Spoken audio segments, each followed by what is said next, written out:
Olá, caros alunos. Iniciemos mais uma aula de filosofia. Nós falávamos na aula anterior sobre Karl Jaspers e falávamos sobre a ciência como orientação no mundo, mas também falávamos sobre os limites da ciência. Nós falávamos da pretensão dela de querer conhecer, ter um conhecimento total do universo, e nós acabamos por mostrar que existem limites nisso. Nós usamos até a metáfora do horizonte, Ou seja, a gente reconhece que a ciência está sempre avançando, mas o avanço dela é que nem uma pessoa que caminha em direção ao horizonte, ela nunca alcança esse horizonte. É isso? Outra metáfora que eu utilizo também é quando a gente se aproxima de um muro. Você olha detalhes do muro, mas você não consegue ver o muro como um todo. Mas quando você se afasta, você não consegue ver o detalhe do muro. Ou seja, você nunca tem um conhecimento pleno de tudo. A ciência é a mesma coisa. O sentido do ser e a compreensão da totalidade oniabrangente, oni significa tudo, ou seja, abrange o todo, determina então o fracasso da pesquisa científica. O absoluto ele está sempre além de todo o horizonte científico. E é pela razão de que, no processo de investigação objetiva, nós nos aproximamos a cada vez de totalidades aparentes, as quais, porém, não demonstram como ser pleno e autêntico, mas ao contrário, elas devem ser ultrapassadas em extensões sempre novas. Então, nós queremos conhecer o ser, mas ele sempre se recua e afasta. E ele traz esse conceito que eu falei, oniabrangente, que significa o seguinte: é o que sempre e continuamente se anuncia a nós, e se nos anuncia não enquanto ele próprio, mas enquanto é a fonte de toda outra coisa. Entretanto, além do intelecto, isso é a ciência, existe a razão. E é exatamente a razão que Jaspers vai confiar aquela iluminação da existência, em que a gente sabe que consiste a filosofia de Jaspers, E a filosofia como um todo, segundo ele. Jaspers ele vai dizer o seguinte, olha: existe um pensar no qual nada se conhece que tenha validade universal e que force ao assentimento, mas que pode revelar conteúdos que servem de sustentação e norma para a vida. Esse pensar penetra e abre caminho, iluminando e não mais o conhecendo. Nesse caso, o pensamento não me propicia conhecimento de coisas até então estranhas a mim, mas me torna claro o que eu verdadeiramente entendo, o que eu verdadeiramente quero e aquilo que eu verdadeiramente creio. Nesse caso, o pensamento cria e determina para mim o fundo claro de minha autoconsciência. É isso? Não é difícil notar que Jaspers ele toma como sua aquela distinção hegeliana, entre intelecto e razão. E com base nessa distinção, ele se distancia tanto dos racionalistas, que em nome da ciência rejeitam todo o resto, ou seja, rejeitam a religião, a moral, joga tudo isso no reino da subjetividade emotiva e arbitrária, intuitiva, mas ele também se distancia dos irracionalistas, que levam às estrelas o que é desprezado pelos racionalistas. A expressão dele, Levam às estrelas o que é desprezado pelos racionalistas. Para ele, a verdade é algo infinitamente maior que a exatidão científica. Aí que está a questão. A ciência tem essa pretensão, mas ela não consegue conhecer o todo. E a filosofia é a atitude ou uma atividade que aclara a existência, levando à consciência de si mesma e à comunicação com outras existências.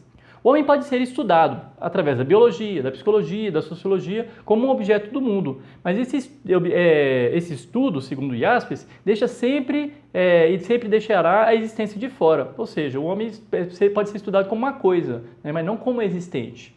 Em sua concretude e existência, não pode ser objeto ou exemplar indiferente e substituível de teorias ou discursos universais. A existência é sempre a minha existência singular e inconfundível. Como viram, por exemplo, Kierkegaard e Nietzsche, Esse é o primeiro resultado importante da filosofia entendida como clarificação da existência. A existência é não objetivável. Em sua autenticidade, não pode ser identificada com um lado de fato compreensível pelo intelecto científico, ou seja, o homem não pode ser compreendido totalmente. A existência não é um dado de fato indiferente, mas uma questão pessoal. O homem não é um dado de fato. Ele tem a possibilidade de ser.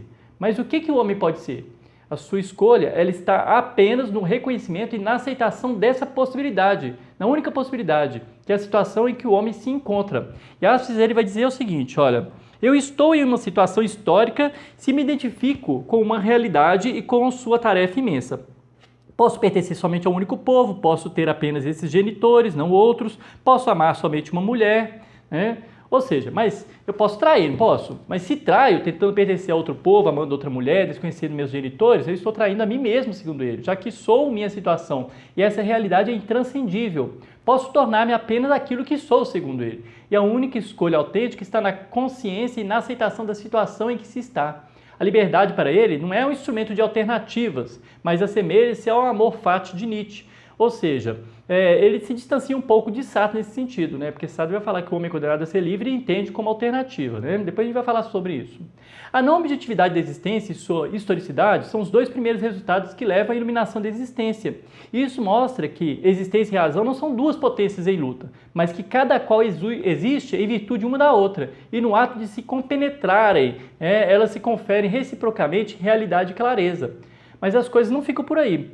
Porque, já que a existência remete necessariamente à transcendência, a existência consciente percebe que toda coisa tem um fim. Nenhum fato é eterno, nenhuma instituição resiste estavelmente no tempo. A gente vê que tudo acaba, né? No fim, o que há é o naufrágio.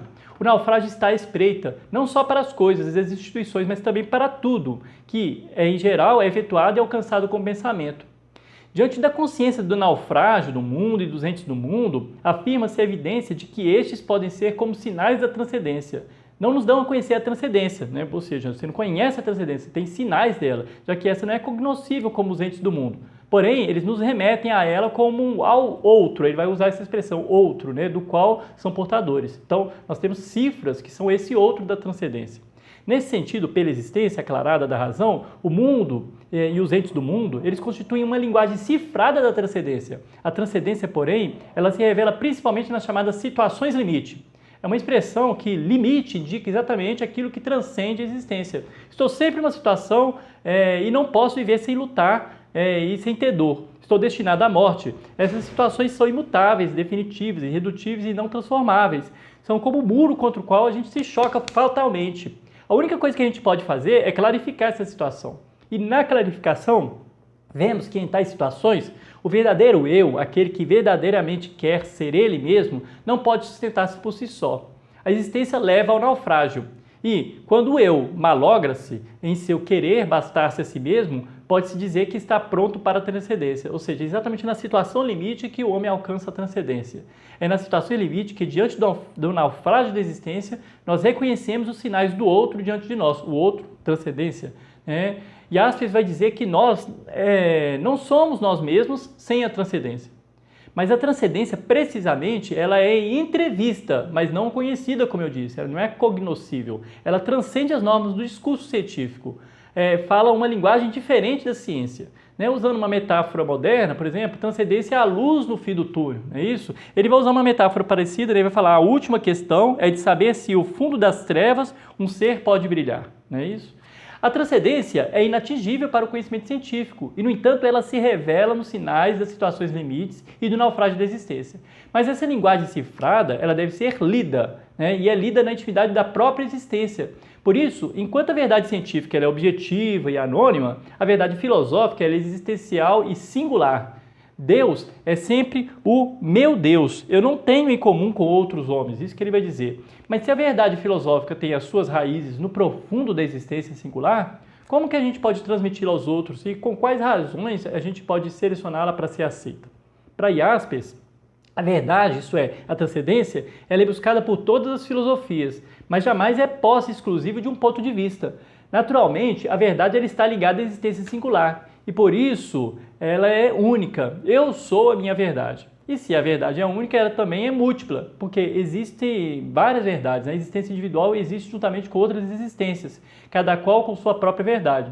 Substancialmente, a verdade alheia não é tanto uma verdade oposta à minha, e sim, muito mais a verdade de uma outra existência, que juntamente com a minha, procura aquela única verdade que está além de todas as verdades. É o horizonte que transcende todas elas, em direção ao qual todas se movem. Consequentemente, Jaspers ele vai evitar tanto o dogmatismo e o fanatismo de quem afirma que a própria verdade é a única verdade, a minha verdade é a verdade, E ele vai também negar o relativismo e ceticismo de quem sustenta que existem tantas verdades quantas são as existências. Ele vai defender sempre a possibilidade de comunicação entre as verdades e das existências singulares. Poderíamos dizer que Sartre, inclusive, concorda com Jaspers quando afirma que nunca o homem é somente um indivíduo singular. Totalizado pela sua inserção na história, ele é universal singular. Isso é Sartre que vai dizer. Então, praticamente é semelhante, Justamente a partir das reflexões desse tipo, Jaspers ele vai realizar críticas aos sistemas totalitários e ele vai se alinhar com o mundo livre. Ele vai mostrar que os sistemas totalitários presumem conhecer todo o curso da história e fundamentam sua planificação total com base nesse conhecimento total. Mas como não é possível para ninguém, nem mediante conhecimento, nem mediante a ação, captar a totalidade do mundo, aquele que, apesar disso, tenta fazê-lo, deve, consequentemente, conquistar o mundo com a força, mas o fará como assassino que se aposta de um cadáver, e não como um homem que procura entrar em relação com outros seres humanos, para construir um mundo comum. Dessa maneira, então ele vai afastar o dogmatismo, bem como o relativismo, sendo um dos primeiros a dar ênfase à existência humana. Isso foi fundamental em tempos em que os regimes totalitários, como o nazismo, tomaram conta do mundo. A gente viu na aula passada que ele vivia exatamente nessa época. Então, eu espero que tenha sido claro, uma aula bem rápida sobre essa questão da ciência, a questão da transcendência, sobre a ideia das situações limite que fundamentam a filosofia de Karl Jaspers. Então, espero que tenha sido claro. Até a próxima aula.